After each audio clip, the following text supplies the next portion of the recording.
Elvis, it goes without saying that all of us here at Dance Party appreciate very much your taking time out today to come by and say hello to all of our friends that watch Dance Party, and also the people who are with us here on the floor today.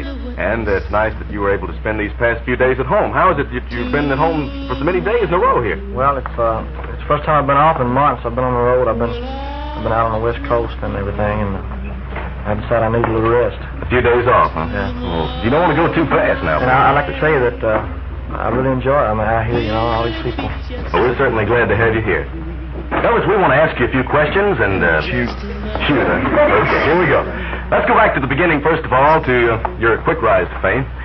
First of all, how old were you when you first remembered being attracted to music and singing? And, well, how old were you? How'd you get started? And when'd you get that first guitar? And where'd you get it? That's a lot of questions. Let's start with the first question again. Okay. How old were you when you first... When I first started singing, well, I never sung in my life until I made my first record, Uh-huh. Where'd you get that guitar? I got it in Mississippi. It cost $12, I think. $12 guitar. And it was a Gene Autry guitar. Well, what Roy Rogers now. What did you do with that first guitar? What happened to it? Well, I had some uncles that picked the guitar a little bit, and I sat there and watched them all the time. And I just picked it up watching them, but I mean, I never thought I would make anything doing it, Uh-huh. And, well, now, when you were graduated from Humes High School, did you expect to pursue singing and... I didn't even expect to get out of Humes High School. That takes care of that question. Very well answered. No, I'll tell you, I never even thought of singing as a career. Mm-hmm. In fact, I was ashamed to sing in front of anybody, except my mother and daddy. Then all of a sudden you started singing in front of people, and all of a sudden one day I just got a sudden urge to go in this recording studio, which was Mr. Sam Phillips' Memphis recording service, and he told me that he might call me sometime, Mm-hmm. And he called you. So he called me. It was a year and a half later. I was an old man with it. Well, now, Elvis, regarding your hobbies and so forth, will you consider cars or sports cars an interest or hobby? You don't have any cars? No. Well, I heard opposite from my that. dad has got Presley's used car lot of one of them. No. How many cars do you have, by the way? I got 4 and a Messerschmitt and a motorcycle. What kind of cars are included in the 4 cars? All of Lincolns. He said that for the benefit of Jerry Phillips. But actually, they're what? They're, man, I don't want to say anything. Okay. Now, I tell you, the reason I bought those cars, that maybe someday I'll go broke and sell one of them, So I have a little extra money on hand. Yeah. You have experienced a phenomenal rise to popularity, Elvis, in the course of a few months' time. How did you first feel when your records first started to be accepted by the people and bought by the public? Did you have a sort of a sensation? Well, I tell you, Wink, it all happened so fast, and so I didn't even have time to think about it. Everything just like that, And it just kept going, and it's still doing that way, and I can't even think about it. In fact, I don't even like to wake up in the mornings. I'm afraid I might wake up. Well, it might be all over. I'm afraid I might be back driving a truck again. Some people have said they don't like the way you jump around, move when you sing, Elvis. Now, does this help you, or is it an unconscious motion which sort of goes with the mood of the song? Is that a hard question to answer?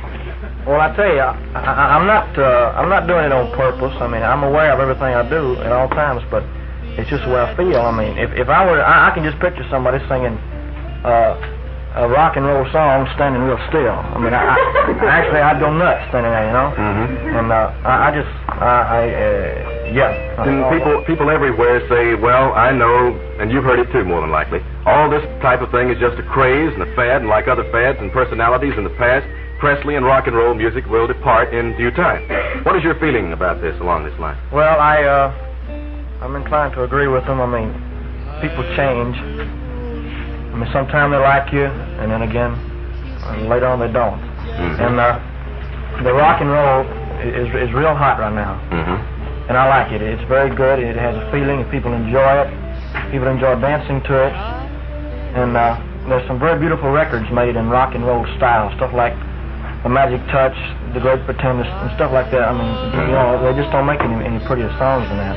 Well, now, speaking of records, Heartbreak Hotel sold over 1 million copies, and undoubtedly that was a pretty thrilling experience to be presented by the RCA Victor record people with a gold copy for you to keep for the rest of your life. Now, actually, didn't you like the other side better than Heartbreak Hotel? I like I Was the One, but I like the royalty checks better on Heartbreak Hotel. Well, which record, in your opinion, of all the ones you've recorded, do you like the best? I Was the One. I Was the One. Yeah. And that was on the other side of Heartbreak Hotel, and we could say that both of them helped to sell 1 million copies. Well, how are things looking regarding your latest releases? My latest record, I Want You, I Need You, I Love You, has sold almost 1 million. It's only been out 15 days. Sold right close to 800,000. Pretty fast work, isn't it, people, huh?